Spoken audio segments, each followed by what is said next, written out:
తెలంగాణలో ఇంకా ఎన్నికల మంటలు చల్లారలేదు. కాంగ్రెస్ వర్సెస్ బీఆర్ఎస్ గా రాజకీయాలు జరుగుతున్నాయి. కాంగ్రెస్ 420 హామీల పేరుతో బుక్లెట్ వార్ స్టార్ట్ చేసింది BRS.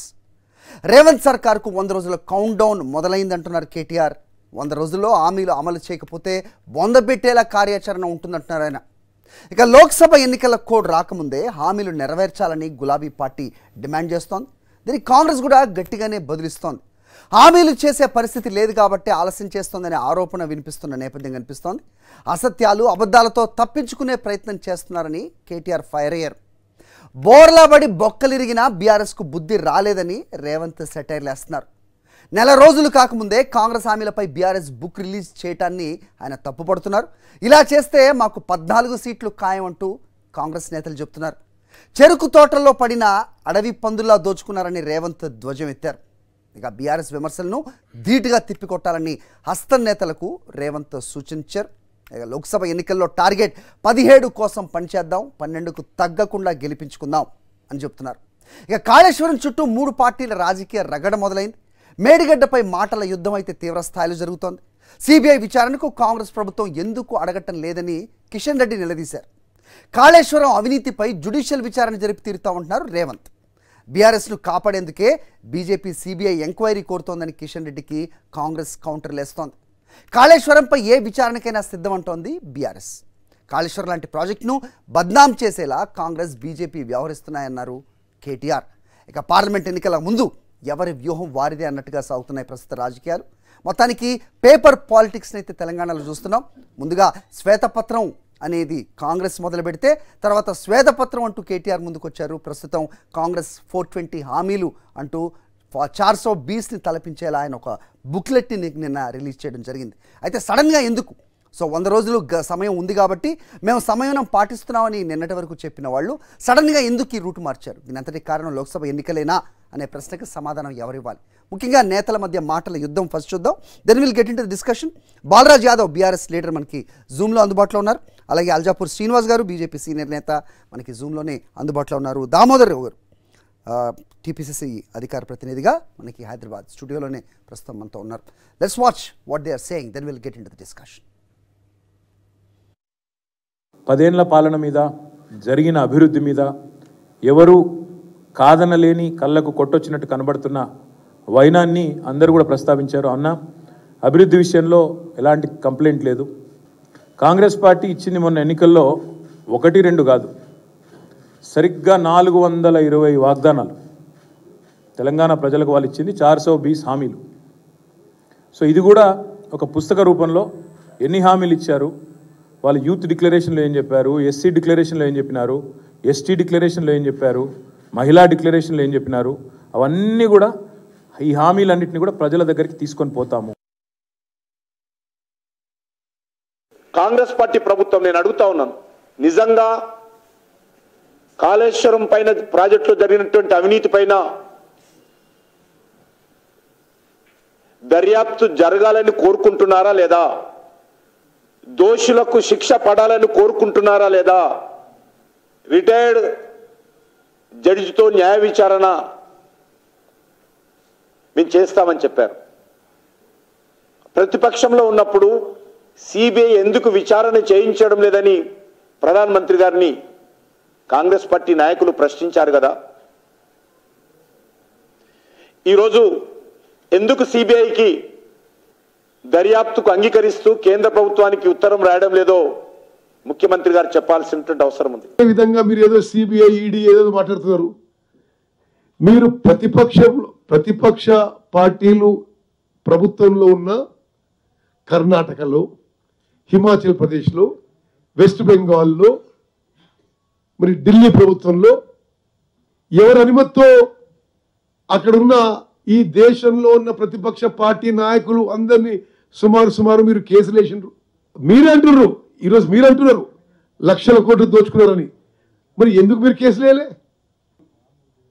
Enforcement directorate about money laundering లక్షల కోట్లు అంటున్నారు. మీరు 10 ఏళ్ల పాటు ఏం లాలుచి పడి మీరు దేశంలో ఉన్న ప్రతిపక్ష నాయకులందరి మీద కేసులు వేసిండ్రు. కేసీఆర్ మీద కానీ ఇక్కడ ఇరిగేషన్ శాఖ మీద కానీ ఎందుకు అసలు మీరు పట్టించుకోలేదు? అంటే ఏం మతలబుద్దని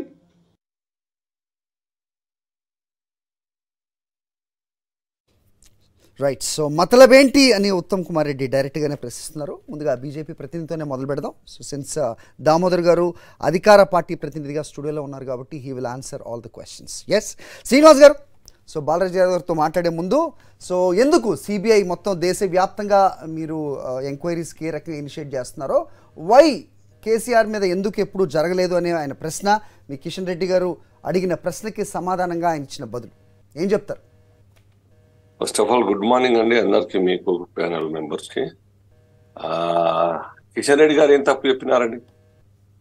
ఇప్పుడు సిబిఐ యొక్క రాష్ట్రానికి రావాలంటే రాష్ట్ర ప్రభుత్వం రిక్వెస్ట్ చేయాలి కదా, అప్పుడే కదా వాస్తవాలను బయటికి రావాలి. కాంగ్రెస్ యొక్క లక్ష్యం కూడా బీఆర్ఎస్ సర్కార్ కేసీఆర్ గారు చేసినటువంటి అవినీతి అక్రమాలు బయటికి రావాలంటే ఈ స్టేట్ గవర్నమెంట్ అన్నా ఇనిషియేటివ్ తీసుకోవాలి. వీళ్ళ పరిధిలో ఉన్నటువంటి ఒక యొక్క అధికారాన్ని సద్వినియోగం చేసుకొని వాస్తవాలు బయటకు తీసుకొచ్చి ఆ యొక్క క్రిమినల్స్ ని మరి పని చేసే ప్రయత్నం చేయాలి. లేదు మీరు చేయలేని పరిస్థితి, మా పరిధి దాటి ఉన్నది, ఇంకా పెద్ద మొత్తంలో జరగాల, న్యాయం జరగాలంటే సిబిఐ ద్వారా చేపియండి.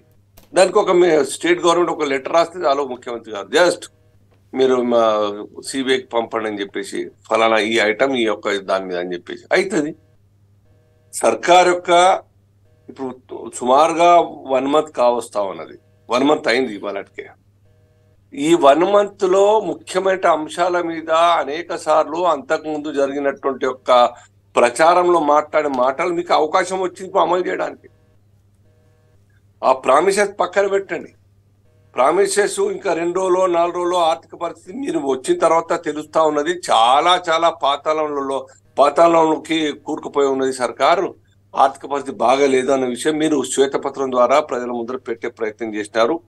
ఆ విషయం మీకు తెలిసే లక్షణం ముందు మాకు తెలుసా, అందరికి తెలుసు విషయం. ఈ రకంగా ఆర్థిక పరిస్థితి దివాలా తీసినటువంటి పరిస్థితి. సరే, మీకు అమలుకు కష్టం ఇస్తా ఉన్నది, రెవెన్యూ రాబడికి మొత్తం ప్లాన్ చేస్తా ఉంటారు. ఎస్, యూ గో హెడ్ చేయండి. కానీ మీ చేతిలో అవినీతి అక్రమాలు చేయడానికి విత్ ఇన్ నో టైం మీరు చేయొచ్చు.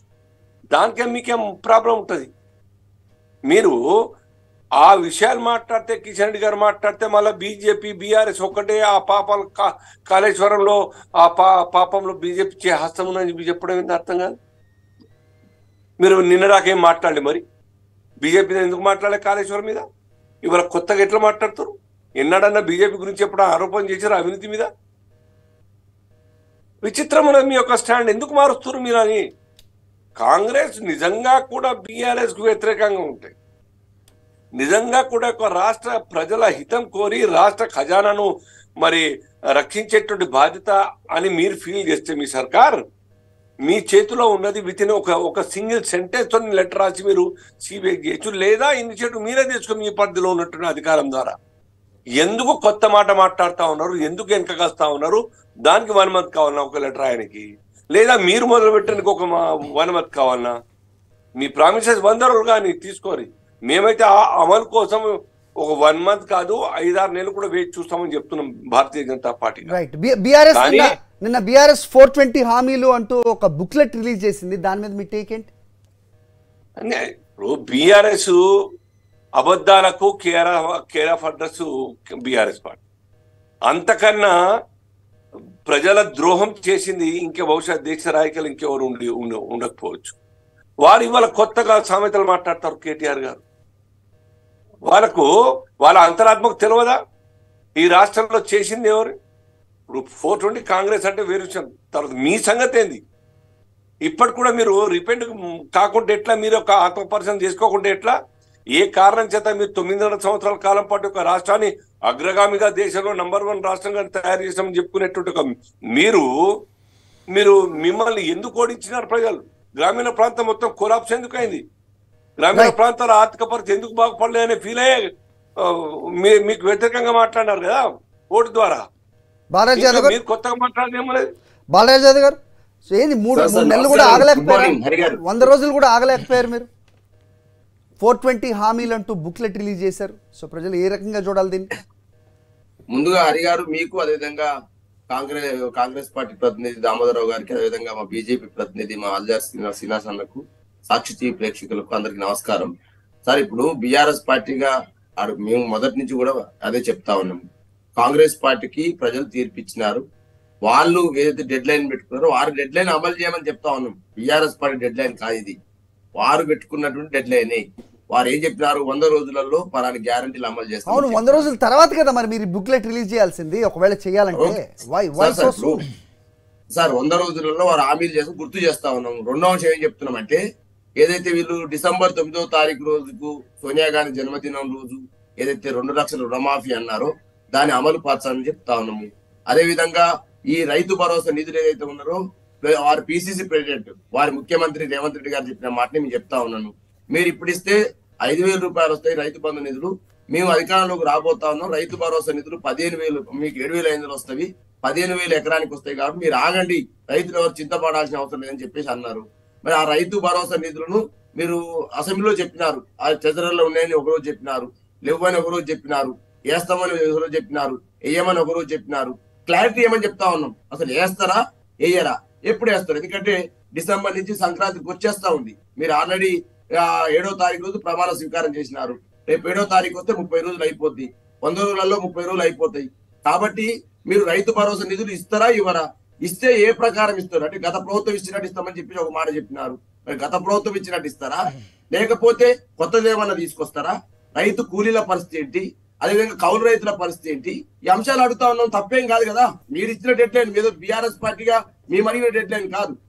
అయితే బాలరాజు గారు ఇప్పుడు నిన్న మీ అధిష్టానం దగ్గర నుంచి ప్రతి ఒక్కళ్ళు కూడా 100 రోజులు మేము సమయం పాటిస్తాం, మేమేమి వాళ్ళని ఇరుకుని పెట్టే ఉద్దేశం మాకు లేదు, we will wait until the deadline ends అని మీరే చెప్పారు. బట్ సడన్గా నిన్న ఈ బుక్లెట్ అంశం వచ్చింది. సో ఏ రకంగా చూడాలి అంటే, ఇది పార్లమెంట్ ఎన్నికలు రాబోతున్న క్రమంలో దాడి మొదలు పెట్టారా కౌంట్ డౌన్ తోటి? సార్ ఇప్పుడు ప్రజల దగ్గరికి మేము పోతున్నప్పుడు ఇప్పుడు నిన్న ఆదిలాబాద్ సంబంధించిన లోక్సభ పరిధిలో ఉన్నటువంటి నాయకత్వంతో సమావేశం జరిగింది. అదేవిధంగా సుమారుగా ఈ ఏదైతే 7వ తారీఖు నుంచి వాళ్ళు ప్రమాణ స్వీకారం చేసినప్పటి నుంచి ఈ రోజు వరకు ఆ ప్రజల దగ్గర ఉన్నటువంటి అభిప్రాయాలు మాకు వస్తా ఉన్నవి. కాబట్టి ప్రజలు ఇప్పుడు మహిళా ఉచిత బస్సు ప్రయాణం తీసుకొచ్చారు సార్. వారు చూసి ఇప్పుడు ఆ మహిళా ఉచిత బస్సు ప్రయాణం ద్వారా వచ్చేటువంటి ఏమొచ్చినవి, దాని ద్వారా ఫలితాలు ఏంటి, సమీక్ష జరుపుతా ఉన్నారు. అసలు ఎన్ని బస్సులు కావాలి వీళ్ళకి ఐడియా ఉన్నదా? ఎంతమంది మహిళలు ప్రయాణిస్తున్నారు ఐడియా ఉందా? ఎన్ని జీరో టికెట్స్ విడుదల చేస్తున్నారు ఐడియా ఉన్నదా? దాని ద్వారా వచ్చేటువంటి ఏదైతే పరిణామాల ద్వారా ఆటో సంబంధించిన కార్మికులు ఎంత ఇబ్బంది పడుతున్నారో వాళ్ళకి ఐడియా ఉన్నదా? ఆటో కార్మికులు అంటే ఎవరు సార్? తెలంగాణలో నిరుద్యోగులే కదా. ఆ నిరుద్యోగులు అంటే ఎవరు? 25 నుంచి 30 ఏళ్ళు ఉన్న వాళ్ళు, ఆటో దొరుకుని బతుకుంటే వాళ్ళు ఊరుకు 20 మంది ఉన్నారు. వారికి వచ్చేటువంటి 1,500 రూపాయలు ఇలా రాని పరిస్థితి. కాబట్టి వాళ్ళ జీవనాధారం ఏంటి? వాళ్ళకు మీరు ఏమన్నారు? 12,000 రూపాయలు 15,000 ఇస్తామన్నారు. ఎప్పటి నుంచి ఇస్తారో అడుగుతా ఉన్నాం. ప్రతిపక్ష పార్టీగా బాధ్యత ఇచ్చినప్పుడు ఖచ్చితంగా అడగాలి కదా. కాబట్టి అంటే మీరు మిగతా అంశాలు ఏదైతే ఇప్పుడు 4,000 నిరుద్యోగ వృత్తి అన్నారు సార్, అదే అసెంబ్లీ సాక్షిగా బట్టి విక్రమార్క గారు 4,000 మేమేం చెప్పలేదని అన్నారు. హైదరాబాద్ యూత్ డిక్లరేషన్ లో 4,000 ఇస్తామని చెప్పినారు. మరి 4,000 ఎప్పటి నుంచి ఇస్తారు, ఎట్లా సెలెక్ట్ చేస్తారు? దామోదర్ గారు చాలా క్వశ్చన్స్ చెప్పాలి కదా. ఈ అంశాలు చెప్పకుండా ప్రజల్ని మళ్ళీ తప్పుదోవ పట్టిస్తూ కాళేశ్వరంలో అది జరిగింది శ్వేతపత్రాల పేరుతోటి మీరు అన్ని అనవసరమైన పత్రాలు విడుదల చేసి కేసీఆర్ గారు బదనాం చేయడం, గత ప్రభుత్వాన్ని బదనాం చేయడం కాదుగా మీకు ఇవ్వాల్సింది ప్రజలు ఇచ్చింది. గత ప్రభుత్వాన్ని బదనం కాదు. మీరు ఏం చేస్తారో చెప్పండి, ఎప్పుడు చేస్తారో చెప్పండి, ఎట్లా చేస్తారో చెప్పండి. అవి చెప్పకుండా పక్కదారి పట్టిస్తే ఎట్లా చర్చను? రైట్. సో ఇంకా ఈ బ్లేమ్ గేమ్లోనే ఉంటారా మీరు, లేదంటే ఏదన్నా జరుగుతుందా? ఎందుకంటే ఆల్రెడీ 1 మంత్ వాళ్ళు చాలా కేటగారికల్గా క్లియర్గా చెప్తున్నారు, మీరు ఇచ్చిన గ్యారంటీలు ఏదైతే ఉన్నాయో విచ్ ఇస్ ఫైన్ దట్ 100 రోజులు, బట్ ఇమీడియట్గా చేస్తామన్నవి అంటే రైతు భరోసా అవ్వచ్చు, లేకపోతే రుణమాఫీ అవ్వచ్చు, మిగతావి ఇలాంటివి ఉన్నాయి కదా, అవి ఇమీడియట్ చేస్తూ ఉన్నారు. వాటి గురించి ఏం సమాధానం చెప్తారనేది వాళ్ళ క్వశ్చన్. ఇప్పుడు ఫస్ట్ ఆఫ్ ఆల్ తెలంగాణ ప్రజలకి నేను కృతజ్ఞతలు తెలుపదలుచుకున్నాను. ఎందుకంటే సాక్షి టీవీలో మా డిబేట్లను చూసి తెలంగాణ ప్రజలు సత్యాలను తెలుసుకొని కాంగ్రెస్ పార్టీని వాళ్ళు ఆశీర్వదించి ఈరోజు ప్రభుత్వం ఏర్పాటు చేసే అవకాశం ఇచ్చినందుకు వాళ్ళకు మొదటిసారిగా నేను ఈ డిబేట్కి వచ్చినాను. అంటే గవర్నమెంట్ ఫామ్ అయిన తర్వాత డిబేట్ వచ్చినాను కాబట్టి కృతజ్ఞతలు తెలుపదలుచుకున్నాను. ఇంకొకటి ఏంటంటే ఇప్పుడు బీఆర్ఎస్ వాళ్ళకి అత్యుత్సాహము, లేదంటే ఆ ఓడిపోయిన బాధ నుంచి, ఆ ఫ్రస్ట్రేషన్ నుంచి బిల్లారంగా ఏదైతే ఆ కాంబినేషన్ ఉందో వర్కౌట్ కాకపోయేసరికి ఆ సెంటిమెంట్లో ఇప్పుడు నిన్న వరంగల్ నుంచి ఒక 7 కార్పొరేటర్లు మళ్ళీ కాంగ్రెస్ వైపు చూడడం, ఇప్పుడు బీఆర్ఎస్లో ఉన్న నేతలందరూ కాంగ్రెస్ వైపు చూడడం, అంటే కనీసం అస్తిత్వం కోల్పోతామనే ఒక బాధతోని వాళ్ళు ఇవన్నీ 30 రోజులకే ముందుకు వచ్చి 420 హామీలని 30 రోజులు ఎందుకండి 3 రోజులకే డిసెంబర్ 3వ తారీఖు నాడు ఎలక్షన్ రిజల్ట్ వచ్చిన తర్వాత 7వ తారీఖు నాడు గవర్నమెంట్ ఫామ్ చేస్తే 10వ తారీఖు నుంచి వాళ్ళు స్టేట్మెంట్లు ఇవ్వడం స్టార్ట్ చేసినారు, అంటే విదిన్ 3 days. మరి గురువింద గింజ తాను నలుపెరిగినట్టు వీళ్ళు ఏం చేస్తున్నారంటే 2018లో 2014లో వాళ్ళ గవర్నమెంట్ మినిస్టర్లను ఫామ్ చేయడానికి వాళ్ళు 3 నుంచి 4 నెలల సమయం తీసుకున్నారు. మీరు 2018లో చూడండి, ఓన్లీ కేసీఆర్ గారే 3 నెలల నుంచి 4 నెలల టైం తీసుకున్నాడు ఇది మినిస్టర్లను వేసుకోవడానికి.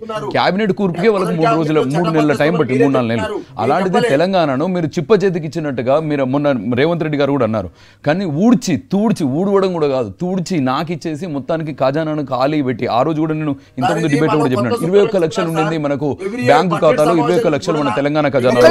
బాలరాజు గారు ఒక్క నిమిషం మీరు ఆగండి, let me complete. You been మీరు చాలా మాట్లాడారు. అసలు 30 రోజుల టైంలోనే మీరు ఇప్పుడు హామీలు మాకు గుర్తు చేయాల్సిన అవసరం ఏమున్నది? మేము ఒక్కొక్కటి చెప్తున్నాం కదా, శ్వేతపత్రాలు మేము రిలీజ్ చేసినాం.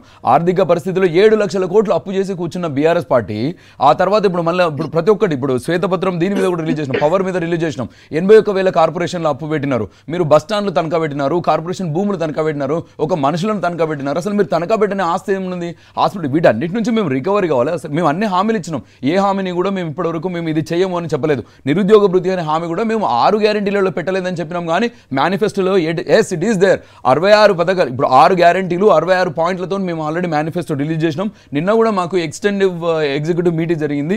ఎగ్జిక్యూటివ్ మీటింగ్లో మేము రేవంత్ రెడ్డి గారు మా క్యాబినెట్ కూడా చెప్పిండ్రు క్లియర్గా 100 రోజుల్లో ఎట్టి పరిస్థితుల్లో ఈ హామీలను ఖచ్చితంగా మేము అమలు పరుస్తామని చెప్పిండ్రు.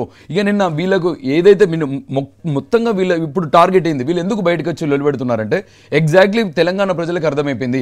ఆ రోజు మీరు అంతకుముందు కూడా మేము ఒకసారి అన్నాను, ఎప్పుడు ఏ డిబేట్ వచ్చినా కూడా బీజేపీ బీఆర్ఎస్ వాళ్ళు కొట్టుకునేది, ప్రజలందరూ ఏమనుకున్నారంటే అరే బీజేపీ బీఆర్ఎస్ బాగా కొట్టుకుంటున్నారు, వీళ్ళిద్దరు శత్రువులు కావచ్చు అనుకునేది. నేను టీవీ ఛానల్ కూడా చాలా వరకు చెప్పినాను, వాళ్ళు మీరందరూ ఆ ట్రాప్లో పడొద్దు, ఎందుకంటే బీజేపీ బీఆర్ఎస్ ఒక్కటే అన్నది. సో ఫైనల్ గా తెలంగాణ ప్రజలు అర్థం చేసుకున్నారు. కాబట్టి ఎన్నికలకు ముందు మీరు చెప్పింది కరెక్ట్ అయి ఉండొచ్చు, కానీ ఫలితాల తర్వాత దాదాపు 14 స్థానాల్లో బీఆర్ఎస్ ఓట్లు చీల్చింది బీజేపీ, సెకండ్ ప్లేస్ లో ఉన్నది బీజేపీ కాంగ్రెస్ తర్వాత. ఎగ్జాక్ట్లీ ఇప్పుడు నేను ఏం చేశానంటే ఫస్ట్ సారి బండి సంజయ్ గారిని కాంగ్రెస్ ని కథం పట్టించేసి, అంటే లాస్ట్ టైం ఎలక్షన్స్ అయిన తర్వాత 2018లో ఎలక్షన్స్ అయిన తర్వాత కాంగ్రెస్ పార్టీ అనేది ఇక్కడ ఉండకూడదు అనే ఉద్దేశంతో కేసీఆర్ గారు అక్కడున్న మా ఎమ్మెల్యేను 12 మంది ఎమ్మెల్యేలను కొనుక్కొని ఆ తర్వాత దాన్ని శాసన మండలిలో మా పార్టీని విలీనం చేసుకొని బీజేపీని లేపుదామన్న ఉద్దేశంతో బీజేపీని ఆపోనెంట్గా చూపించి, ఎందుకంటే బీజేపీ మిత్రపక్షంగా ఉంది కాబట్టి.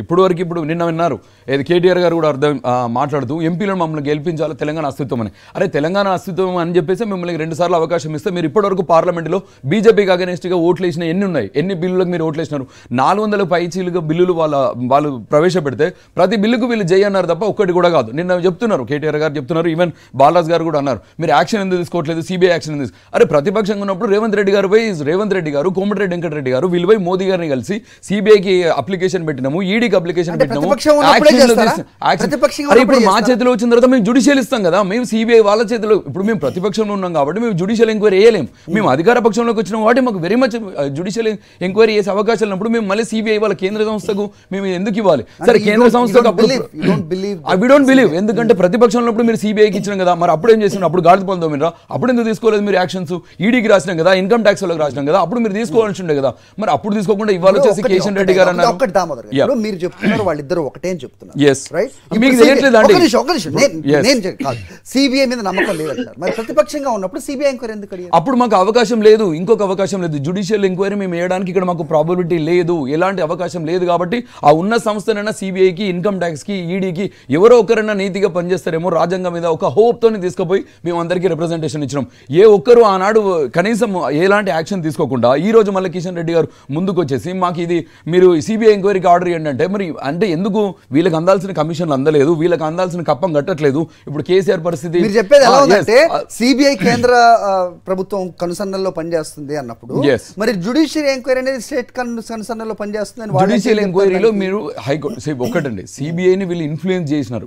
ఇప్పుడు ఒకటే మాట చెప్పాలంటే ఇంతకుముందు ఉత్తమ్ కుమార్ రెడ్డి గారు కూడా అన్నారు, వెస్ట్ బెంగాల్లో, కర్ణాటకలో, ఆ ఢిల్లీలో ఆ ప్రతిపక్షంలో ఉన్న బీజేపీ వాళ్ళ మీద ఎంక్వైరీలు చేస్తారు, వాళ్ళని జైల్లో పెడతారు, అన్ని చేస్తారు.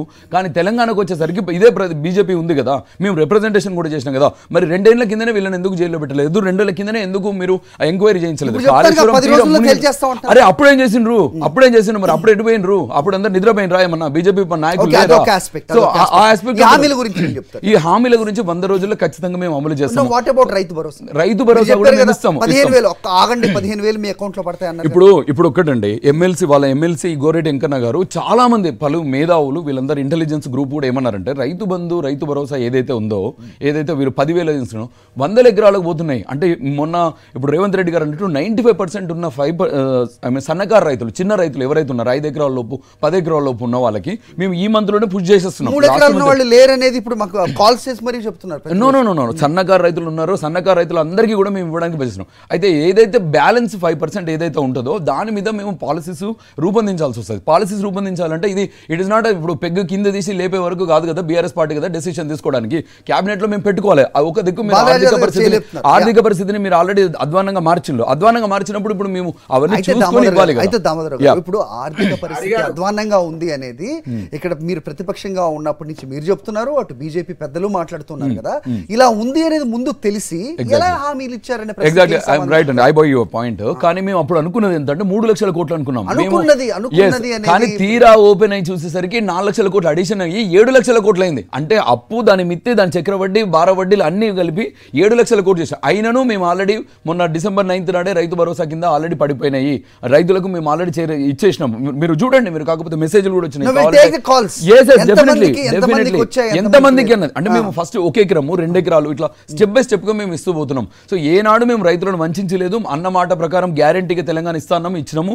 100 రోజులలో ఈ హామీలు కూడా ఖచ్చితంగా చేస్తాం. బాలరాజు గారు ఆ రోజు కూడా నన్ను ఛాలెంజ్ చేసిండ్రు, ఈసారి తెలంగాణ గవర్నమెంట్ వస్తుందా దామోదర్ గారు, ఈసారి నెక్స్ట్ డిబేట్ లో నేను కూడా వస్తాను, మీరు ఛాలెంజ్ అన్నారు. వచ్చినాను బాలరాజు గారు, వచ్చినాను తెలంగాణ ప్రభుత్వానికి తెచ్చినాను. కాంగ్రెస్ ప్రభుత్వం వచ్చింది, ఈ రోజు డిబేట్ లో మీ ముందుకు వచ్చినాను. ఆ రోజు మీరు ఛాలెంజ్ చేసిండ్రు తెలంగాణలో కాంగ్రెస్ ప్రభుత్వం రానే రాదు అన్నారు. మీలాగా అందరూ కూడా అదే రాంగ్ ప్రాపగండా ఇచ్చి సోషల్ మీడియాలో 3,000 మంది 3,200 మందిని మీరు హైర్ చేసుకుని 32 టీవీ ఛానల్ అన్నారు. 32 కాదు, వాళ్ళకి 3,200 టీవీ ఛానల్, సీరియల్ ఆర్టిస్టులు, బలగం సినిమా టీంలో అందరూ పెట్టుకుని రాంగ్ ప్రాపగండా చేస్తే ప్రజలు పిచ్చోళ్ళు కాదు, మా వాయిస్ విన్నరు, మాకు అవకాశం ఇవ్వాలనుకున్నారు కాబట్టి ఈ రోజు ఇచ్చిండ్రు. అయితే దామోదర్ గారు, మీరు చెప్పినవి నమ్మి, సో మీరు ఏదైతే హామీలు గుప్పించారో లేకపోతే గ్యారంటీలు అన్నారో వాటన్నిటిని నమ్మి మీకు అధికారం చేతిలో పెట్టారు. బట్ ఇక్కడ కాలయాపన కావాలనే 30 రోజులు కాలయాపనని మీరు హరి గారు నేనట్లేదు. ఐఎమ్ సేయింగ్ కాలయాపన చేసే ప్రయత్నం చేస్తుంది ఈ ఏదైతే ఈ 6 పథకాలు ఏవైతే అప్లికేషన్స్ కానివ్వండి, లేకపోతే అర్హత ఏ విధంగా ఉంటుందని కానీ దాని కానీ ఏ విధంగా విధి విధానాలు ఉంటాయనేది ఒక ప్లాన్ చేసుకున్న తర్వాత కదా అది మీరు ఇవ్వాల్సింది. ఆల్రెడీ అప్లికేషన్ ఇచ్చిన తర్వాత అర్హులు ఎవరు అనేది మళ్ళీ దాన్ని సార్ట్అవుట్ చేయడానికి అదెంత సమయం పడుతుందనే ప్రశ్నించాము. ఇప్పుడు క్యాబినెట్ మేము కూర్చొని మేము డిస్కషన్ చేసి ఆ తర్వాత మేము అప్లికేషన్ పంపించి మళ్ళీ అక్కడ నుంచి ఇక్కడికి రావడం ఇదంతా దీని బదులు మేము ప్యారలల్ గా చేస్తున్నాము. No it's not dragging. Application ఒక సైడ్ పంపించేసినాము, ఒక సైడ్ క్యాబినెట్ లో కూర్చుంటున్నాము, ఒక సైడ్ మేము ఇంటెలిజెన్స్ కూర్చుంటున్నాం. సో అందరితో కూర్చొని మేము ఇదంతా ప్రొసీజర్. 30 రోజులకు మీకు ఏం మునిగిపోయిందని చెప్పేసి వాళ్ళ మీడియా ముందుకు వచ్చిండ్రు. మీకు ఎందుకు ఆగట్లేదు, ఏం బాగట్లేదు, అంత షుగర్ లెవెల్ ఎందుకు ఎక్కువ అయిపోయినాయి కేటీఆర్ గారికి కానీ 420 హామీలు అని చెప్పేసి మీరు ఎట్లా రూపాయల రుణమాఫీ మీరు ఏదైతే 2014లో ఇచ్చారో దానికి కూడా చాలా సమయం పట్టింది కదా. మీరు ఎలా అడిగే ఇది ఉంటుందని మీరు అనుకుంటున్నారు బాలరాజు సార్? ఇప్పుడు హరి గారు ఇప్పుడు బీఆర్ఎస్ పార్టీకి అడగట్లేదు, వారు పెట్టుకున్నటువంటి డెడ్ లైన్ ని వారిని అమలు చేయమని. అవునండి, 100 రోజులని పెట్టుకున్నాం కదా బాలరాజు గారు. మీరు 30 రోజులకే ముందు రావాల్సిన అవసరం ఏముంది? కేటీఆర్ గారు వచ్చేసి 420 420 అని చెప్పేసి అసలు బిల్లారంగా 420 బ్యాచ్ అంతా మీది కదా. మీరు రుణమాఫీ అమలు చేస్తా అన్నది మీరే. మీరు అరే రుణమాఫీ 30 రోజులకి మీరు ఎట్లా చెప్తారండి? మీరు సార్ మీరు మాట్లాడడం నేను మాట్లాడలేదు, ప్లీజ్ దామోదర్ ప్రజలకు వెళ్తుంది. ఏమంటున్నంటే ఇలా సాక్షి టీవీ ద్వారా మేము అడిగేది ఏంటంటే మీరు పెట్టుకున్న డెడ్ లైన్ మీరు అమలు చేయమంటున్నాము. మీరు మొదటి క్యాబినెట్ లో 6 గ్యారెంటీలకు చట్టబద్ధత అన్నారు. 2 గ్యారెంటీలు ఇచ్చినాం కదా మహాలక్ష్మి పేరు మీద. మహాలక్ష్మి 6.5 కోట్లు. బాలరాజు గారు ఇంకో విషయం నేను మర్చిపోయాను. బాలరాజు గారు మీరు రివ్యూ చేయలేదు. 6.5 కోట్ల 0 టికెట్లు ఇచ్చినాము. అంటే 6.5 కోట్ల మహిళలు ఇప్పటి వరకు ఆల్రెడీ ట్రావెల్ చేసినారు. ఆర్టీసీకి ఆల్రెడీ 6.5 కోట్ల మహిళలు ప్రయాణం చేసిరు 0 టికెట్లు అండి.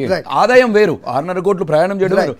అట్లాగే 10 లక్షల ఆరోగ్యశ్రీని పెంచినాం కదా. అంటే 6 గ్యారెంటీలలో 2 గ్యారెంటీలు మేము ఆల్రెడీ ఓకే చెప్పేసినాం. ఎప్పుడు విదిన్ గవర్నమెంట్ ఫామ్ చేసిన 2 రోజులలో. వీళ్ళు 2 రోజుల్లో కాదండి 3 నెలలు 4 నెలల వరకు మంత్రులనే కూర్పు చేయలేదు. వీళ్ళు అసలు 9.5 నెలలకు వెళ్ళి పాలసీలే అమలు చేయలేదు. వీళ్ళు మమ్మల్ని ఎట్లా మాట్లాడతారు? వీళ్ళకి నైతిక హక్కు లేదు ఇప్పుడు మాట్లాడడానికి. చక్కగా వీళ్ళు ఏం చేయాలి, ఒక 6 నెలలు లోక్సభ ఎలక్షన్స్ అయిపోయి మా 100 రోజులు అయిపోయే వరకు వీళ్ళు సైలెంట్గా ఉంటేనే వీళ్ళకి ఆ మాత్రం ఆ 1 సీటో 2 సీట్లో రాబోయే ఎంపీ ఎలక్షన్లో దక్కుతాయి కానీ లేదంటే ఆ సీటు కూడా రాదు. రైట్, మంత్రి కూర్పుకే నిలబట్టింది. అటు కర్ణాటకలో సీఎం ఎవరని చెప్పడానికి నిలబట్టింది. Yeah whatever it is. So Balaraju Yadav garu చెప్పండి. సో 30 రోజుల్లో ఏం తొందరని 6 గ్యారెంటీల్లో 13 అంశాలు ఉన్నాయి సార్. ఈ 13 అంశాల్లో మొదటి గ్యారెంటీలో ఏదైతే ఇల్లు అంటే మహిళలకు సంబంధించిన ఉచిత బస్సు ప్రయాణం ఒక్కటి అంశాన్ని నెరవేర్చినారు. మహాలక్ష్మి అనే గ్యారెంటీలో 3 అంశాలు ఉన్నాయి సార్. మహిళలకు 2500 భృతి, 500 రూపాయల గ్యాస్ సిలిండరు, మహిళలకు ఆర్టీసీ ఉచిత బస్సు ప్రయాణం. ఓన్లీ 3 ఒక అంశాన్ని అమలు చేసి ఒక గ్యారెంటీ అమలు చేసామని చెప్పి బాలాజీ గారు టెక్నికల్ గా ఆలోచించండి. ఆర్టీసీని ఫ్రీ చేయడానికి అప్లికేషన్ అవసరం లేదు, కానీ 500 రూపాయలు సబ్సిడీ చేయడానికి ఎవరెవరు బీపీఎల్ ఉన్నారు, ఎవరెవరు అవునండి. వాళ్ళ కన్సంప్షన్ ఎంతో తెలుసుకోవాలి కదా, కన్సంప్షన్ ఎంతో తెలుసుకోవాలి, వాళ్ళ మీటర్. అవునండి, దాని మీదనే కూడా ఏం చెప్తున్నారు. 200కి మేము ఆల్రెడీ మొన్న కూడా క్యాబినెట్ లో జరిగింది, డిస్కషన్ జరిగింది. ఈ నెల నుంచి మేము ప్రారంభిస్తామని చెప్పేసి అనుకుంటున్నాం. అంతలోపే వీళ్ళు ముందుకు వస్తున్నారు. ఒక్కొక్కటిగా మేము చేయాల్సి ఉంటుంది కదా. కోయిల ముందే కూస్తుంది. కోయిల ముందే వస్తుంది. వీళ్ళు చేసిన పొరపాట్ల వల్లనే ఇవాళ కాళేశ్వరం 1,00,000 కోట్లు అక్కడ మునిగిపోయింది. ఆ రోజు వీళ్ళందరూ కాళేశ్వరం బ్రహ్మాండమైన ప్రాజెక్ట్. ఈ రోజు నేను ఆర్టీసీ మా మహిళలకు చెప్తున్నా, తెలంగాణ మహిళలకు, మీరు తిరునాళ్ళలో పోద్దమ్మా, ఖచ్చితంగా మీరు పోయి కాళేశ్వరం చూసి రాలి. ఆ రోజు బస్సులలో వీళ్ళు తిప్పింది కదా, మేము ఇంత పెద్ద ప్రాజెక్ట్ని కట్టామని చెప్పేసి. ఈ రోజు కూడా మీరు బస్సులకు ఫ్రీ ఉన్నది కాబట్టి ఖచ్చితంగా తెలంగాణ మహిళలు మీ కుటుంబ సభ్యులతో పోయి కాళేశ్వరం ఎట్లా మునిగింది, మేడిగడ్డ ఎట్లా మునిగింది, పర్రెలు ఎట్లా వచ్చినాయి, లేదంటే అన్నరంలో బుంగలు ఎట్లా వచ్చినాయో మీరు ఒకసారి చూడండి. ఆ రకంగా మీరు ఆర్టీసీ వాడుకోండి అని కూడా నేను చెప్పదలుచుకున్నాను. హరిగారు, ఇది ఏమంటున్నట్టే మీరు 2007లో 124 జీవో ఇచ్చి 17,000 కోట్లు కేటాయించి 2014 వరకు ఎందుకు తీసుకుపోయారు, ఎందుకు కట్టలేరు, ఇవన్నీ అంశాలన్నీ ముందుకు వస్తే ఎందుకు మాట్లాడుతూ ఉన్నారు? కాళేశ్వరంలో మేడిగడ్డ ఏంది, సుందిల్ ఏంది, అన్నారం ఏంది, ఆ 3 ప్రాజెక్టులు కలిపితే బ్యారెలు కలిపితే ఎన్ని డబ్బులు అయినాయి? 10,000 కోట్లు కాలే. మీరు చెప్పిన అంశాలన్నీ ఉత్తగా ప్రజల్ని తప్పుదో పట్టిస్తూ మీరు ఏం చేస్తారో చెప్పకుండా ప్రజలను తప్పుదో పట్టిస్తున్నారు. హరిగారు, బాలరాజు గారిని ఏమంటామంటే వాళ్ళ అధ్యక్షులే, ఒక్క నిమిషం హరిగారు, వాళ్ళ అధ్యక్షులే స్వయాన కేటీఆర్ గారే ముందుకు వచ్చి మేము మీరు ఇప్పటివరకు బయారం ఎందుకు అడగలేదు, కాజుపేట ఫ్యాక్టరీ ఎందుకు అడగలేదని నిన్ననే చెప్పినారు ఆయన ప్రెస్ మీట్ లో. అసలు పొయ్యి అడిగిందే మేము, మొన్న రేవంత్ రెడ్డి గారు బట్టి గారు పోయి అడిగిందే మేము బయారం అడిగినాము, కాజుపేట ఫ్యాక్టరీ అడిగినాము. 2019 నుంచి నిద్రపోయిన కేసీఆర్ గారు 1,800 కోట్లు రావాల్సిన తెలంగాణకి తెచ్చుకోలేదు, అడగలేదు. వాళ్ళ అడ్డమైన ఈగోలకు పోయి అడగలేదు, దాన్ని కూడా అడుకోను. మేము అక్కడ కలిసే ఉన్నారని చెప్తున్నారు, మరోవైపు వీళ్ళు వాళ్ళ దగ్గర నుంచి నిధులు రావట్లేదు, ఒక ఈగో క్లాషెస్ ఉన్నాయని చెప్తున్నారు. ఎందుకంటే కాళేశ్వరంలో స్కామ్ జరిగింది కాబట్టి ఈయన అడగలేకపోయినాడు. కాళేశ్వరం స్కామ్ జరిగింది, కలిసే ఉన్నారు, వాళ్ళు కలిసే ఉన్నారు. కాకపోతే ఏంటంటే బయట ప్రపంచానికి చూపించడం కోసం, నేను ఇది వద్దు అది వద్దు అని చెప్పించడం కోసం, తెలంగాణ ప్రజల్ని మభ్య పెట్టడం కోసం వీళ్ళు ఆర్టిఫిషియల్ గా వీళ్ళు ఫైట్ చేసుకుంటున్నారు. శ్రీనివాస్ గారు, కాంగ్రెస్ తెచ్చిన ఈ నెరేటివ్ ఏదైతే ఉందో మీరిద్దరు కలిసే ఉన్నారు అనేది, అది వర్కౌట్ అయింది అసెంబ్లీ ఎన్నికల్లో. పార్లమెంట్ ఎన్నికలు రాబోతున్నాయి, మళ్ళీ వాళ్ళు అదే స్టాండ్ తీసుకోబోతున్నారు. మీరేం చేయబోతున్నారు? What is your plan? ఇప్పుడు సిబిఐ అనేది, బీజేపీ సిబిఐ అనేది కూడా వాళ్ళ ఎంపీ సీట్ల కోసం అంటున్నారు. ఈ రోజు బారాసా కూడా బయటకు వచ్చింది కూడా వాళ్ళ ఎంపీ సీట్ల కోసం వస్తున్నారు. సో బీజేపీ వాళ్ళ స్టాండ్ వీళ్ళకి ఎట్లా, వీళ్ళకి అధిగత సిబిఐ ఇస్తే మేము సిబిఐ అని చెప్పేసి ఎంక్వైరీ పెట్టి ఆ తద్వారా ఎంపీ కావాలని చెప్పేసి. శ్రీనివాస్ గారు చెప్పండి, ఏం వర్కౌట్ అయిందండి? భారతీయ జనతా పార్టీ 1 సీట్ నుంచి 8 సీట్లు వచ్చినాయి, 7% నుంచి 14% వచ్చింది. రాష్ట్ర వ్యాప్తంగా 19 సీట్లలో సెకండ్ వచ్చినాం, 47 సీట్లలో 25 వేల పైన ఓట్లు వచ్చినాయి. ఇది బీజేపీ బీఆర్ఎస్ కలిసి ఉన్నదా? అసలు మీరు పోటీ చేసి, మీరు ఎలక్షన్ లో పోటీ చేసి, మీరు అధికారం పంచుకున్నది, మీరు ఇంటర్నల్ గా మీ కాంగ్రెస్ పార్టీ ఎమ్మెల్యేలు కొనుక్కునే బీఆర్ఎస్, డబ్బు పంపించింది బీఆర్ఎస్, కాంగ్రెస్ వాళ్ళు తీసుకున్నారు. ఇంటర్నల్ గా కలిసి కాంగ్రెస్ లో ఉన్న ఎమ్మెల్యేలు కూడా షాడో గవర్నమెంట్ లాగానే నడిపించినారు. బట్టి గారికి, కేసీఆర్ గారితో, కేటీఆర్ గారితో. తెలియదా మనందరికి? అన్నది నిజమే అల్జాపూర్ శ్రీనివాస్ గారు. మేము శ్వేతపత్రం ఎందుకు రిలీజ్ చేసినాము, 7 లక్షల కోట్లని ఎట్లా చెప్పినాము మేము, మీరు ఒకసారి అర్థం చేసుకోండి. అల్జాపూర్ శ్రీనివాస్ గారు, మీరు బీజేపీ చాలా సీనియర్ నాయకులు, మీరు మాట్లాడే ముందు మీరు ఒకసారి చెప్పండి. మేము శ్వేతపత్రం ఎట్లా ఇచ్చినాము, మేము 7 లక్షల కోట్లు అని చెప్పినాం కదా. మేమే ఇప్పుడు జుడిషియల్ ఎంక్వైరీ అంటాం కదా, 6,71,000 కోట్లు, అది ఇప్పటివరకు అప్పుడు అయిపోయి 7 లక్షల కోట్లు అయిపోయి ఉంది. మీకన్నా ముందు భారతీయ జనతా పార్టీ ఈవెన్ రేవంత్ రెడ్డి గారు కూడా మాట్లాడారు, బిఫోర్ ఎలక్షన్ 5 లక్షల పైన 6 లక్షల పైన రుణాలు లోన్లు ఉన్నాయని చెప్పేసి. మీరు ఒక్కటే అండి, నేను సాక్షి అడుగుతున్నాను, మీకు సిబిఐ అప్లికేషన్ పెట్టినప్పుడు మీరు ఆనాడు ఎందుకు చర్యలు తీసుకోలేదు? అల్జాపూర్ శ్రీనివాస్ గారు, ఆనాడు ఎందుకు చర్యలు తీసుకోలేదు, ఇప్పుడు ఎందుకు అంటున్నారు? లోన్లు తీసుకోవడానికై ఆ సర్కార్ కు స్వేచ్ఛ ఉన్నది, అధికారం ఉన్నది. బియాండ్ ఎఫ్ఆర్బిఎం తర్వాత ఏమైనా ఉంటే కేంద్ర ప్రభుత్వం ఆపుతుంది. కానీ అంతకుముందు తీసుకున్నట్టుగా ఫ్రాడ్ చేసి 12, 13, 14 కార్పొరేషన్లు ఏర్పాటు చేసి వాటి మీద లోన్ తీసుకున్నారు. ఇప్పుడు మీరు చేయండి కదా. కాదండి, కేంద్ర ప్రభుత్వంలో ఉన్న మీ దగ్గరికి ఫైల్ రాకముందేనే వాళ్ళకి అప్పులు ఇచ్చారా మీరు? శ్రీనివాస్ గారు మీరు కేంద్ర ప్రభుత్వం దగ్గరికి ఫైల్ రాకముందు అప్పుడు ఇచ్చారా? ఆర్ఈసీ రూరల్ ఎలక్ట్రికల్ కార్పొరేషన్ కేంద్ర ప్రభుత్వ సంస్థ కదా. తీసుకోండి మీరు, మీ చేతిలో ఉన్నది సర్కార్. ఇక్కడ సింపుల్, కాంగ్రెస్ పార్టీ ఢిల్లీకి పోయిందంటే మేము ఏం అడిగినామంటే బయార్ ఫ్యాక్టరీ అడిగినాం, కాజుపేట ఫ్యాక్టరీ అడిగినాం. టీఆర్ఎస్ వాళ్ళు ఢిల్లీకి పోయి ఏమడిగినారు? మా కొడుకులు సీఎం చేయమని అడిగారు. ఇది కాదా చెప్పేది? వాళ్ళిద్దరు కలిసి చెప్పలేదమ్మా. బాలరాజ్ యాదవ్ గారు, బాలరాజ్ యాదవ్ మాట్లాడేదంటే నేను చెప్పేది కరెక్ట్ గా వెళ్తాను. నేను చెప్పండి. కాంగ్రెస్ పార్టీ చేసినటువంటి మోసాలు ఏదైతే ఉన్నాయో ఆ మోసాలని ప్రజల ముందు పెడతా ఉన్నాం. కాంగ్రెస్ పార్టీ 420 హామీల పేరుతోటి మా ప్రజల్ని చీట్ చేసింది. 100% ఇది రేపు నిరూపితం కాబోతా ఉంది. ఇవాళ దామోదరరావు గారు ఎంత వదిలినా ఎంత మొత్తుకున్నా మీరు ఇప్పటికే ఆల్రెడీ 1 నెల రోజులు అయిపోయింది. రేపు 7వ తారీఖు వస్తే మీరు వాటిని ఆన్లైన్ లో అప్లికేషన్ చేసుకోవడం కోసం ఇంకో 10 రోజులు పడుతుంది. అప్పటికి 50 రోజులు అయిపోతుంది. అంతలా పార్లమెంట్ ఎలక్షన్ నోటిఫికేషన్ వచ్చేస్తే తప్పించుకుందాని ఆలోచన తప్ప ఇంకొకటి లేదు. రెండు అంశాలు నేను చెప్తాను. అదే జరిగితే పార్లమెంట్ ఎన్నికల్లో ప్రజలు గమనిస్తారు కదా. మరి కాదండి, ఎలక్షన్ కోడ్ వచ్చే రైతు బంధుకు వీళ్ళు ఎందుకు రాసిందండి? ఎలక్షన్ కోడ్ రాకముందుకు వీళ్ళు వేయొచ్చు కదా. ఇప్పుడు వైన్స్ టెండర్ కి వీళ్ళు 3 నెలల ముందే పాడిండ్రు కదా. మరి అలాంటప్పుడు రైతు బంధు కూడా ఎలక్షన్ ముందు ఎందుకు వేయలేదు? మరి వీళ్ళు ఇవాళ మమ్మల్ని ఎలక్షన్ కోడ్ అని చెప్పేసి మీరు చేసింది ఎలక్షన్ కోడ్ ఫలితాలు వచ్చాయి, మీకు అధికారం ఇచ్చారు. మేము అందుకే స్టార్ట్ చేసినాం కదా. రైతు బంధు స్టార్ట్ అయిందండి. మీరు చూడండి 2 ఎకరాలు మేము ఆల్రెడీ ప్రాసెస్ చేసినాము. రైతు భరోసా ఇచ్చాము. ఇచ్చామని చెప్తున్నారు రేవంత్ రెడ్డి గారి దగ్గర నుంచి. ప్రస్తుతం దామోదరరావు గారు కూడా రైతు భరోసా అమౌంట్ పడింది. ఎక్కడ సార్ 22 లక్షల మంది ఎకరం లోపు ఉన్న రైతులు ఉంటే 10 లక్షలకు మాత్రమే పడ్డది. అది కూడా ఎకరం లోపు రైతులకు పడ్డది. ఇంతకుముందేమో అసలే స్టార్ట్ చేయలేదని చెప్పారు బాలరాజు గారు. ఇప్పుడేమో పడ్డదని వాస్తవమే చెప్తున్నాను. ఆల్రెడీ 3 ఎకరాల లోపు రైతులకు ఆల్రెడీ అయిపోయింది. ఈ రోజు రేపట్లో 5 ఎకరాల వాళ్ళకి కూడా 5 ఎకరాల లోపు వాళ్ళకి పడుతుంది. బాలరాజు గారు చెప్పండి. నేను ఏమంటున్నానంటే తెలంగాణలో కాంగ్రెస్ పార్టీని మోసాలు బయటపెడుతున్నారు. మీరు ఆల్రెడీ అవన్నీ చెప్పినాక కూడా కాంగ్రెస్ పార్టీకి వాళ్ళు ఓటేసిందంటే మీ యొక్క జూటా మాటలు వాళ్ళు ఖండించారు. రుణమాఫీ పరిస్థితి ఏంటి? మీరు ఆడిచ్చిన గ్యారంటీలో ఇవాళ పింఛన్ సార్ వృద్ధులు వితంతువులు వికలాంగులు 43 లక్షల మంది ఎదురు చూస్తా ఉన్నారు. వారు బతికేది పాపం ఇళ్లలో మందుగోలు కొనుక్కొచ్చుకునే పరిస్థితి లేదు. వాళ్ళకి పింఛన్ ఇస్తారా ఎవరో చెప్పండి. నేను ఇలా అప్పుల గురించి మాట్లాడుతూ ఉన్నారు దామోదరరావు గారు. బాలరాజు గారు 100కు 100% 100 రోజుల్లో అన్ని హామీలు ఇస్తాము. నిన్న కూడా 2వ తారీఖు నాడు గవర్నమెంట్ ఎంప్లాయీస్ కి ఉద్యోగాలకు జీతాలు పడ్డాయి. మీరు అర్థం చేసుకోండి. ఉద్యోగులకు జీతాలు మీరేసి 6 నెలల కూడా వెళ్ళలేదు. మీరు 14,000 కోట్లు సార్ 14,000 కోట్లు తెచ్చారు. మీరు ఎట్లా తెచ్చారండి? మీరు అప్పు 14,000 కోట్లు. జనవరిలోనేమో 3,000 కోట్లు, ఫిబ్రవరిలోనేమో 4,000 కోట్లు, మార్చిలోనేమో 6,000 కోట్లు. 13,000 కోట్లకు మీరు ఆల్రెడీ గ్యారంటీ తెచ్చుకున్నారు. 1,400 కోట్లు ఆల్రెడీ డిసెంబర్ లో చేశారు. ఒక్క హామీ డిసెంబర్ లోపే మీరు లాస్ట్ క్వార్టర్ కు సంబంధించిన అప్పులు కూడా మీరు వాడేసినారు. ఇప్పుడు తెలంగాణకు అప్పు పరిమితి ఓన్లీ 1000 కోట్లే.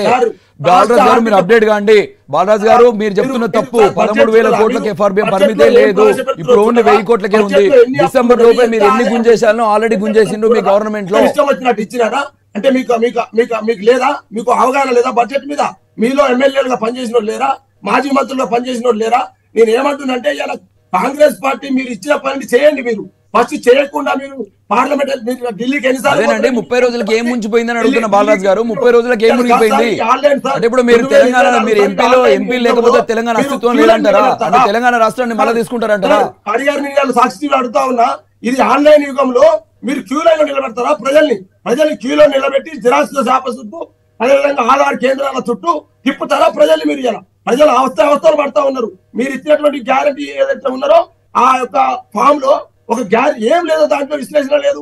అమరవీరులు ఎట్లా గుర్తిస్తారో తెలియదు. కేసులు ఎట్లా గుర్తిస్తారో, ఉద్యమకారులు ఎట్లా ఇస్తారో తెలియదు.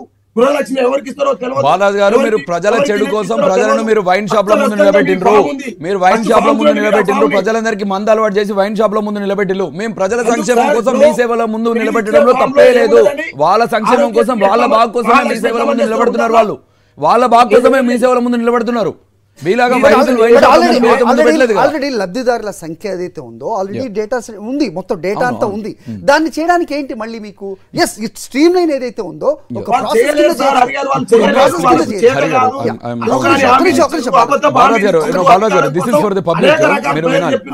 ఏదైతే ఇప్పుడు స్కీమ్ లో వాటి గురించి మేము అప్లికేషన్ ఇవ్వట్లేదు. ఏదైతే స్కీమ్ లో ఆన్గోయింగ్ స్కీమ్ ఉన్నాయో వాటిలో మీరు లబ్ధిదారు ఉంటే మీరు ఇంకో కొత్తగా అప్లికేషన్ పెట్టాల్సిన అవసరం లేదు. బ్యాంక్ ఖాతా డీటెయిల్స్ అవి మాత్రం ఉన్నాయి అంటున్నారు. ఆధార్ కార్డ్ నెంబర్ ఉంది, రేషన్ కార్డు ఉన్నాయండి. Aadhaar card already bank number link అయ్యింది. సో మీరు బ్యాంక్ నెంబర్ అడగాల్సిన అవసరం లేదు. బ్యాంక్ నెంబర్ అడిగితే మళ్ళీ అది ఏమొస్తుంది, పర్సనల్ అకౌంట్ డీటెయిల్స్ అడుగుతున్నారు, మీరు క్వశ్చన్ డిఫరెంట్ గా రైజ్ అవుతుంది. అంటే మీరు ఏం చేస్తారో అన్నది వస్తుంది. కాబట్టి ఖచ్చితంగా ఎప్పుడైతే ప్రజెంట్ ఎగ్జిస్టింగ్ లబ్ధిదారులు ఎవరు కూడా అప్లికేషన్ పెట్టుకోవాల్సిన అవసరం లేదు, మీ సేవల ముందు నిలబడాల్సిన అవసరం లేదు. ఎగ్జిస్టింగ్ ఉన్న వాళ్ళకి ఖచ్చితంగా అప్గ్రేడేషన్ చేసి మేమే ఇచ్చేస్తా ఉంటాం. ఎవరైతే కొత్తగా ఇప్పుడు సపోజ్ నాకు పెన్షన్ వస్తుంది, నాకు ఇల్లు కావాలి కాబట్టి నేను అప్లికేషన్కి వస్తున్నా తప్ప ఈ రోజు వాళ్ళు అప్లికేషన్లో తీసుకున్న వాళ్ళు చాలా మంది ఏమున్నారండి, చేయూత పెన్షన్ వాళ్ళకి వచ్చినారు అంటే రేషన్ కార్డుల కోసం చాలా మంది వస్తున్నారు, ఇండ్ల కోసం చాలా మంది వస్తున్నారు. ఆ రెండు వాళ్ళు ఎన్నడూ ఇచ్చింది లేదు కదా, రేషన్ కార్డు ఇచ్చింది లేదు, ఇండ్లకి ఇచ్చింది లేదు కాబట్టి ఇండ్ల కోసం వస్తున్నారు, చేయూత పెన్షన్ కోసం వస్తున్నారు. సో ఇలాంటివి వాటి కోసం వాళ్ళు కొత్తగా వస్తున్నారు తప్ప ఎగ్జిస్టింగ్ లబ్ధిదారులు ఎవరు కూడా మీరు రాకండి, మీ సేవల ముందు నిలబడకండి. అట్ ద సేమ్ టైం ప్రజాపాలన అనేది ఇప్పుడు 6th వరకే ఉంటుంది. ఆ తర్వాత మళ్ళీ ఎవ్రీ 4 months కూడా మేము ప్రజాపాలన నిర్వర్తిస్తామని చెప్పేసి డిజిటలైజేషన్ ఏదైతే ఉందో అది ఎన్ని రోజులు తీసుకుంటుందని మీ ఉద్దేశం? మన ఒక 10 to 15 days అంటే 18th లోపే మేము ఖతం చేయాలని చెప్పేసి అనుకుంటున్నాం. 6వ తారీఖు అయిపోతాయి. Srinivas garu do you think it's practical? Okay Balraj Yadav garu, so 18వ తారీఖు లోపే మొత్తం ఈ ఎక్సర్సైజ్ అంతా కంప్లీట్ అవుతుంది. మీరు అనుకున్నట్టుగా ఎన్నికల నోటిఫికేషన్ వరకు కాలయాపన చేయడానికి కాదు అనేది దామోదరరావు గారు చెప్తున్నారు. యా సార్, ఇప్పుడు ఖచ్చితంగా ఇది కాలయాపన కోసమే.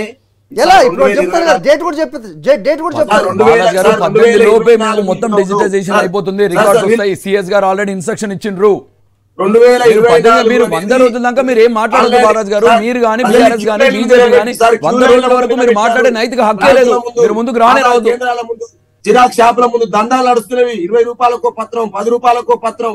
నీ ఏదైతే నువ్వు అమలు పత్రం అన్నావు కదా, అమలు పత్రాన్ని ఎలా బజార్లలో ఎలా బ్లాక్ మెయిల్ దాని మీద సీఎం గారు అయితే బాలరాజ్ గారు ఇది కొత్త సంవత్సరం 2024, మీరు 2023లో మాట్లాడుతున్నారు. 2023లో ఆ ఇష్యూ వచ్చింది, రేవంత్ రెడ్డి గారు ఆల్రెడీ దాన్ని అడ్రస్ చేసిండ్రు. ఇది 2024 మేము దాని మీద యాక్షన్ తీసుకున్నాము. ప్రతిదీ అప్లికేషన్ ఫ్రీయే. మిమ్మల్ని లాక్ కొడతారు మేము ప్రజలు. ఎందుకంటే మిమ్మల్ని నేను ఏమంటే లాక్ కొట్టిలు కాబట్టి మీరు అక్కన్నారు, మేము ఇక్కన్నాం. రైట్ ఎనర్జీ దామోదరరావు గారు ఫుల్ ఛార్జ్ అయ్యి వచ్చారు ఉదయాన్నే. రైట్ అధికారం వచ్చిన తర్వాత.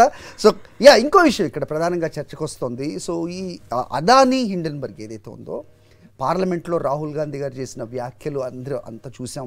సో అదానీ మీద మీరు లేవనెత్తిన అంశాలు అందరూ చర్చించుకున్నారు. అలాంటిది ప్రస్తుతం తెలంగాణలో Adani data centre, sports centre, అలాగే ఏరోస్పేస్ ఇవన్నీ కూడా వస్తున్నాయి. నిన్నే పెద్ద ఎత్తున మీటింగ్ కూడా జరిగిందనేది వినిపిస్తోంది. సో అప్పుడు వాళ్ళు సచ్చీలరు కాదు, ఇప్పుడు సచ్చీలరు అయిపోయారు. మీరు ఇంకా అది చర్చల రూపకంగానే ఉంది. ఇప్పుడు ఒకసారి గవర్నమెంట్ ఫామ్ అయిన తర్వాత ఈ రోజు తెలంగాణలో వ్యాపార వర్గం అనేది ఇప్పుడు ఒక స్టేబిలిటీగా ఉంటుందండి.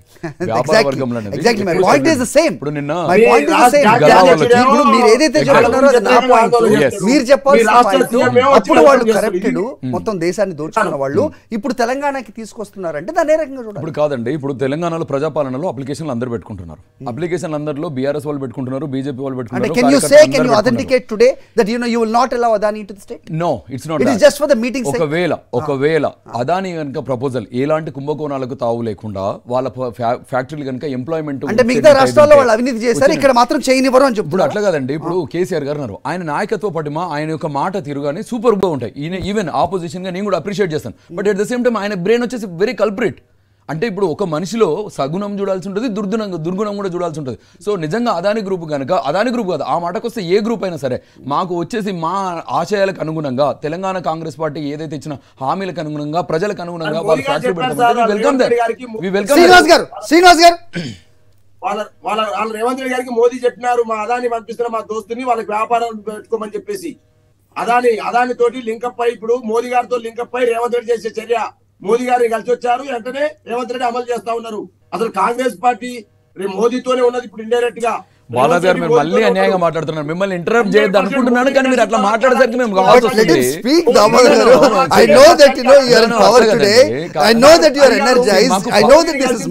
ఎనర్జీ కాదండి, మాకు బాధ్యత. మాకు పవర్ వచ్చిందని మోదీ గారిని కలిసారు, తర్వాత మోదీ గారిని కలిసిన తర్వాత 2వ నిమిషం ప్రెస్ మీట్ పెట్టినాము. మీ కేసీఆర్ గారు 100 సార్లు మోడీ గారిని కలిసినప్పుడు ఒక్కసారి కూడా ప్రెస్ మీట్ పెట్టింది లేదు, చెప్పింది లేదు. మేము ఏం మాట్లాడము క్లియర్ గా చెప్పినాం. బయ్యారం గురించి చెప్పినాం, కాజుపేట ఫ్యాక్టరీ గురించి చెప్పినాం, 18,000 చెప్పినాము, 50,000 అదాని గురించి కూడా చెప్పండి. కేంద్ర ప్రభుత్వం నుంచి రావాల్సినవి చెప్పినాము, ఇవన్నీ చెప్పినాము, ఏది మాట్లాడని చెప్పినాము. మీరు మాట్లాడినప్పుడు కేటీఆర్ను సీఎం కావాలని చెప్పేసి అవి విషయాలు మళ్ళీ మోదీ చెప్తే తప్ప మాకు తెలిసింది తప్ప, లిక్కర్ స్కామ్లో నుంచి కవితను తీయాలని చెప్పేసి మోదీ చెప్తే మాకు తెలిసింది తప్ప, సో మాకు ఇక్కడ తెలియదు. అంటే మీరేం మాట్లాడిలో కనీసం ప్రెస్ మీట్ కూడా ఇవ్వరు. మా దగ్గర రేవంత్ గారు ఉన్నారు, బట్టి గారు ఉన్నారు, ఇద్దరు ఉన్నారు, డిప్యూటీ సీఎం గారు, దళితుడైన డిప్యూటీ సీఎం గారు. బాలరాజు గారు ఒక్క నిమిషం చెప్పండి, ఒక మాట చెప్పండి. సో ఎన్నికలు జరిగి నెల రోజులైంది, ఫలితాలు వచ్చి కొత్త ప్రభుత్వం ఏర్పాటయ్యి, సో ఎన్నికలు వస్తున్నాయి, పార్లమెంట్ ఎన్నికలు.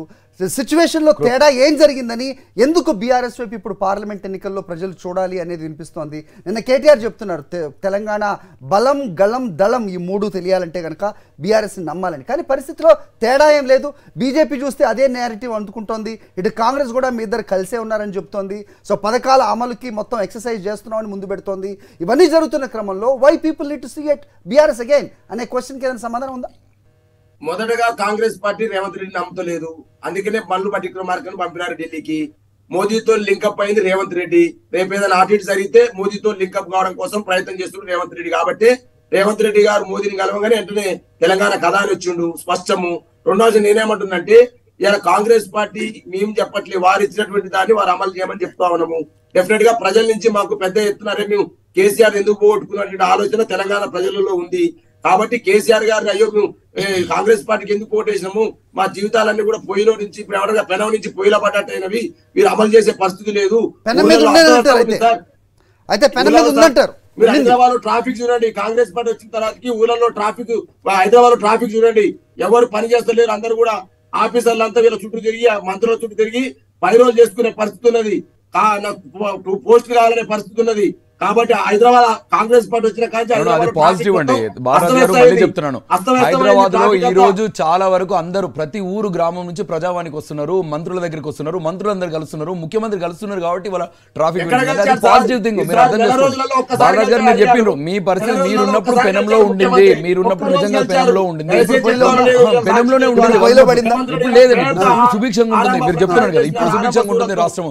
ఈ రోజు మీరు అంతకుముందు చూడండి, ఒక ముఖ్యమంత్రిని కలవాలంటే ఎవరైనా కలిసేవారా? సో కాబట్టి ఎక్కడ ప్రజలు అక్కడ ఉన్నారు, హైదరాబాద్ కి రావాల్సిన అవసరం కూడా ఈ రోజు ప్రతి మంత్రి గారిని కలవాల్సిన అవకాశం వస్తుంది. ప్రతి ఒక్కరు కూడా వచ్చి వాళ్ళు విన్నవించుకుంటున్నారు. సమయం మించిపోయింది. మొత్తానికి ఇప్పుడు ప్రజలకు కావాల్సింది శ్వేతపత్రాలు, ఈ 420 హామీలు కాదు, ఇచ్చిన హామీలు గ్యారంటీలు ఏవైతే ఉన్నాయో, మీకై మీరు ఏదైతే డెడ్ లైన్ విధించుకున్నారో అది ఖచ్చితంగా అమలు చేస్తే గనక డెఫినెట్ గా మీకు రాబోయే ఎన్నికల్లో కూడా ఉంటుంది అనేది నేను చెప్పిన అవసరం లేదు. బట్ ఏదైనా ఇది కాలయాపన చేసే ప్లాన్ అయితే మాత్రం ఖచ్చితంగా అది బెడిసి ఖచ్చితంగా హరి గారు 100 రోజుల్లో మేము ఈ హామీలను ఖచ్చితంగా నిరూపిస్తాము, అమలు పరుస్తాము.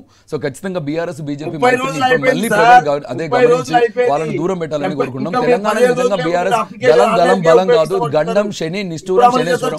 సో కాబట్టి దాన్ని మీరు తరిమి కొడితేనే తెలంగాణ బాగుపడుతుందని చెప్పేసి కోరుకుంటున్నాం. సో గత ప్రభుత్వం చేసిన అవినీతిని వెలికితీస్తామంటే కాంగ్రెస్, అలాగే ప్రస్తుతం వీళ్ళ ఫెయిల్యూర్స్ ఏదైతే ముందుకు తీసుకొస్తున్నారో, కానీ ప్రజలు మాత్రం గమనిస్తుంది ఏ పార్టీ ఏ అధికారంలో ఉన్నప్పుడు మాకు జరిగిన మేలు అనేది ఖచ్చితంగా చూస్తారు. నిజంగా గత ప్రభుత్వంలోనే మేలు జరిగి కేసీఆర్ని ఎందుకు వదులుకున్నాం అనేది ఒకవేళ ఉంటే కనుక అది పార్లమెంట్ ఎన్నికల్లో స్పష్టంగా తెలియబోతోంది. అలాగే ప్రస్తుతం కాంగ్రెస్ ఏదైతే చెప్పిందో అది చేస్తే కనుక ఫలితాలు ఆ రకంగా కూడా ఉండే ఛాన్స్ లేకపోలేదనేది మాత్రం తెలిసిందే. చూద్దాం. సో ఎన్నికలు రాబోతున్నాయి, నోటిఫికేషన్ కూడా విడుదల కాబోతోంది. ఈలేపు కాంగ్రెస్ చేస్తున్న ఎక్సర్సైజ్ ఒక కొలిక్కి వస్తుందా? వాళ్ళు చెబుతున్నట్టుగా 18వ తారీఖు చాలా మటుకు హామీలు వాళ్ళు చేస్తారా అనేది కూడా వేచి చూడాల్సిన పరిస్థితి. థ్యాంక్ యూ అండి. 4th ఎస్టేట్లో పాల్గొన్న పెద్దలందరికీ కూడా. ఇది వాటి 4th ఎస్టేట్.